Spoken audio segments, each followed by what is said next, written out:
Hey guys, today I'm going to show you how to get a modded version of the game Wing Fighter for iOS and Android, unlimited resources as you can see right there. So I'm going to show you guys exactly how to download it. So let's get into the guide, bro, on how to get the Wing Fighter mod. So the first step is going to be going to this website. It's called hexmods.com and it has like modded apps, and you just want to find the Wing Fighter mod. So I found it right here, but if you guys don't see it, you can always search it up.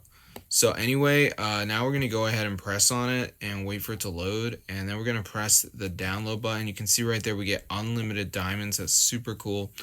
All right, so let's just wait for this to download. And basically, guys, you're almost done with the download, guys, for the Wing Fighter mod. All right, you're almost done.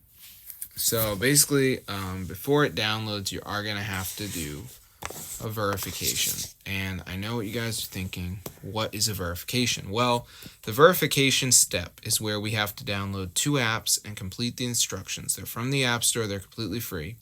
So it does not matter which apps you do. You just need to make sure you actually read the instructions below each app and complete them. So when you're ready, press tap to install, and it's going to bring you to the App Store. And you just got to download the app, and you're going to be all good to go, bro. So that's pretty easy. Now, for example, this tester up is down, install, and register. Alibaba says down, run for 30 seconds. So just do whatever you see. As long as you do 2 of them and you actually read and complete the instructions, you guys should get your Wing Fighter mod. This is super cool, guys. It actually works pretty well. So yeah, I mean, I've been looking at Wing Fighter mods for quite a while, and this one is just the best, bro.